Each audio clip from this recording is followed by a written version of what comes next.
RTP. Hablando de instituciones y de justicia, ya está aquí nuestro invitado, que es Ciro Guzmán, él es analista político, y vamos a hablar sobre este asunto que llama bastante la atención, que es el uso de avatares para proteger a los jueces. Esa es una duda que le estábamos justamente planteando con Manuel antes de entrar al programa y decíamos, ¿qué tan funcional es? Bienvenido, doctor Guzmán, gracias por acompañarnos. En efecto, en la resolución tomada por el Consejo de la Judicatura, la resolución 164, mediante la cual se pretende con un acto administrativo regular derechos constitucionales, o yo diría incluso vulnerar derechos constitucionales y también normas que se encuentran en la legislación internacional, en los convenios y tratados de los cuales el Ecuador forma parte, no es viable.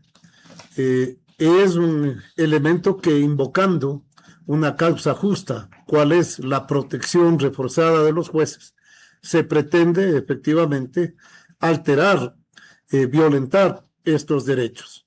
El sistema procesal ecuatoriano es un sistema que está basado en los principios de oralidad, inmediación de manera particular, contradicción, publicidad, derecho a la defensa.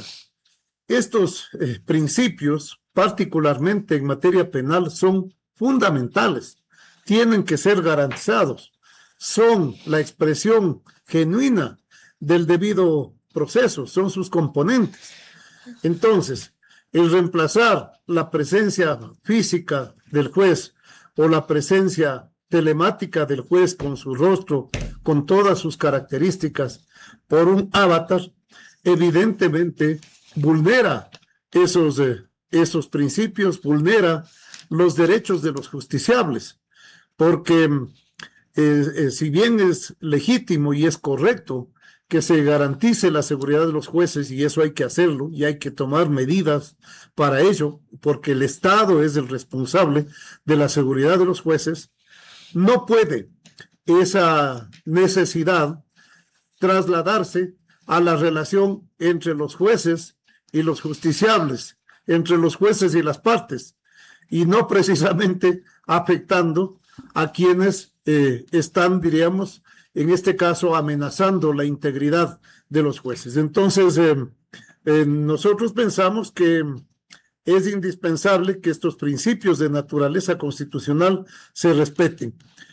No es mediante una simple, disculpe la expresión del término, un simple acto administrativo que se pueden sacrificar principios y derechos constitucionales. Doctor Guzmán, entendiendo claramente que vivimos en un entorno que está normado y que la necesidad de esta norma es imperiosa para la garantía de los derechos de todos los involucrados.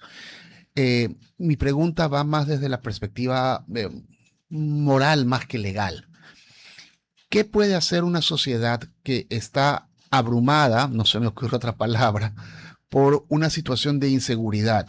Queda claro cada vez todas las presiones que reciben los administradores de justicia, los riesgos que enfrentan, etcétera.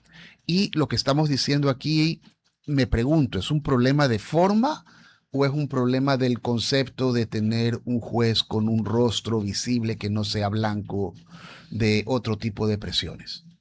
¿Y cuáles son los mecanismos que tenemos para resolver ese problema en derecho? No es un problema de forma, es un problema profundamente, yo diría, de contenido.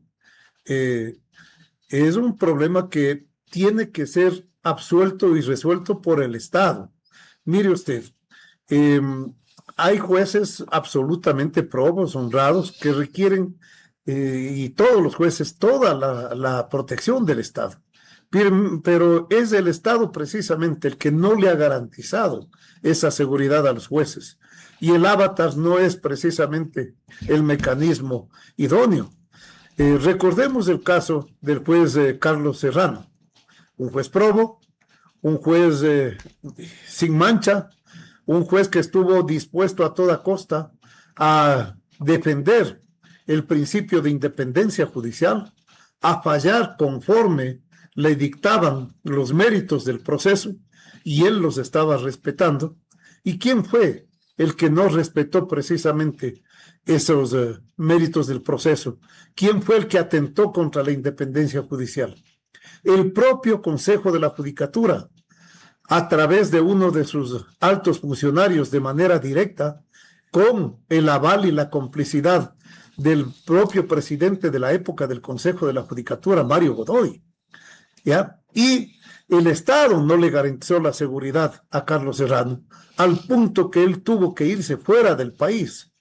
Es decir, el perseguido resultó ser el juez que administraba justicia de manera independiente, proba, absolutamente honesta, y no el persecutor, no la persona que estaba incurriendo en un flagrante delito.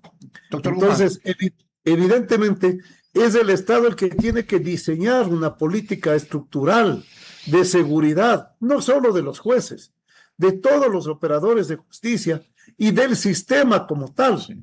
Y lo que lamentablemente no tenemos en el país es eso. No tenemos un sistema de justicia que esté realmente garantizado en toda su integridad. Sí, tenemos un sistema de justicia en crisis. El Consejo de la Judicatura ha declarado ya la crisis en el sistema de justicia, ha declarado la urgencia de atender el sistema de justicia, lo ha declarado en emergencia. Muy bien. ¿Qué debe atender entonces el sistema de justicia? 1, evitar la corrupción en el sistema.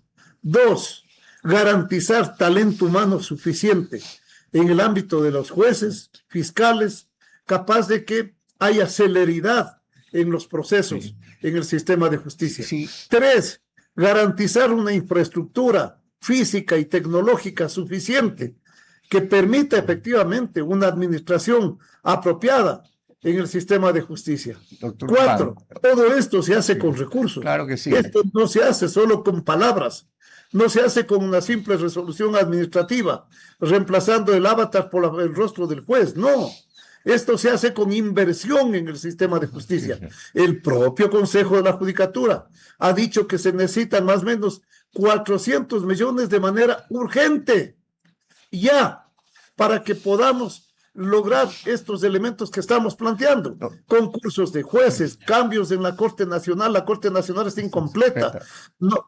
Entonces, esto es lo que el Estado no ha hecho. Doctor Y si Guzmán, no le entregan, si no permítame. invierten en el sistema de justicia, ¿cómo queremos que esto cambie? Esto no va a cambiar. Y el Consejo de la Judicatura tiene que demandar con dignidad, ya, porque sin justicia no hay democracia, del presidente de la República, del Ejecutivo, la inversión en la justicia. Esta es una cuestión fundamental. Entonces, no podemos con parches o con resoluciones que más afectan al sistema de justicia que ayudan efectivamente a resolver los problemas que tenemos en él. Doctor Guzmán, y tratando de hacer más resumidas las respuestas para tener un poco la oportunidad de contar con su criterio jurídico, que es valioso, ¿no le parece a usted que el Consejo de la Judicatura con esta clase de decisiones aún más se pone en entredicho?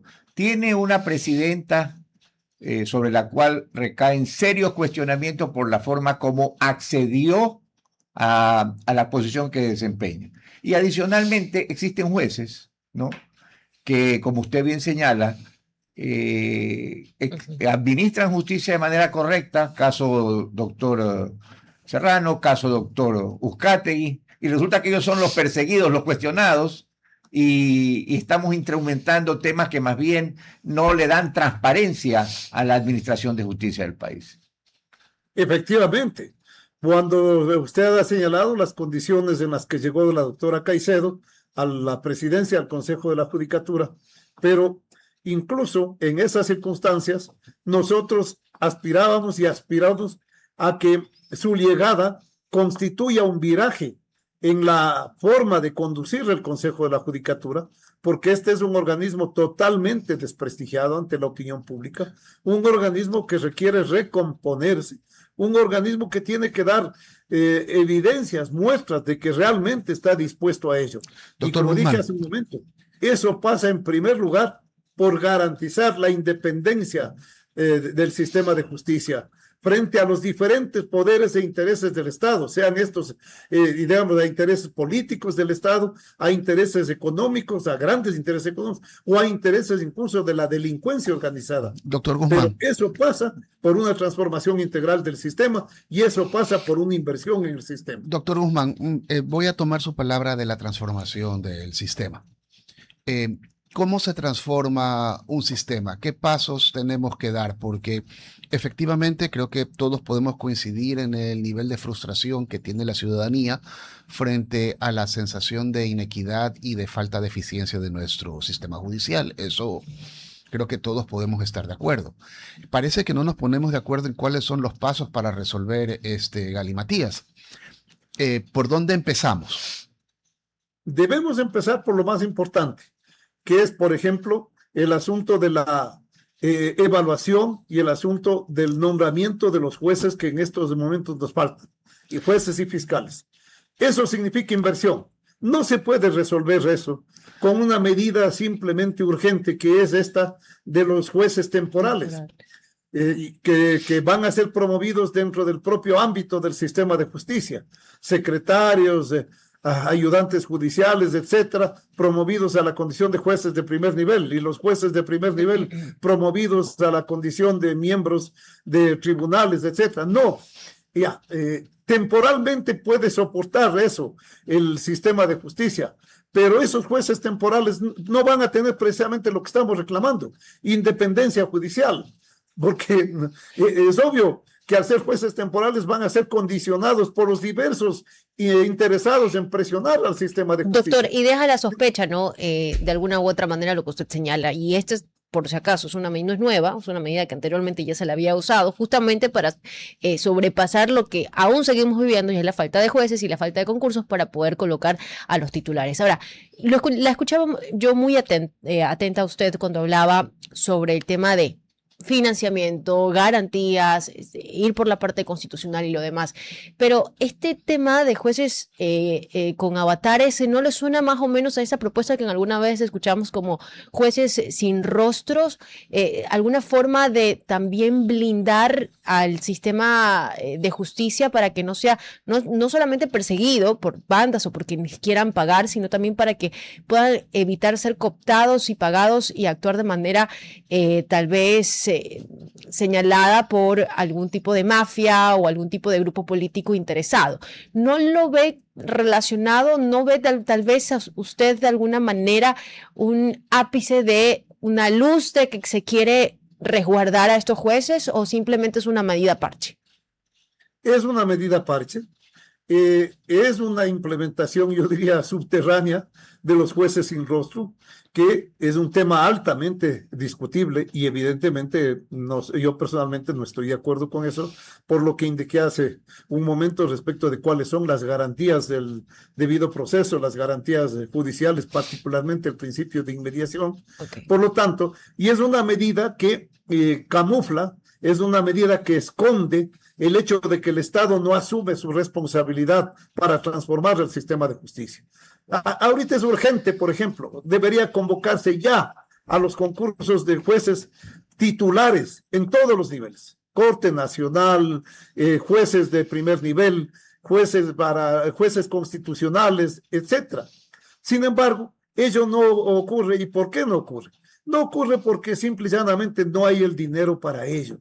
Lo que se quiere es reciclar temporalmente dentro del propio sistema a los funcionarios y al personal de justicia que ya existe. Ahí no sé si existiría, tal vez, le digo, tal vez una contradicción, porque cuando se llama emergencia a un sistema, el de salud o cual sea, en este momento el de sistema de justicia, se pone a disposición todos los recursos y incluso se saltan estas tramitologías que son perjudiciales muchas veces para poder solucionar problemas de fondo como los que vemos.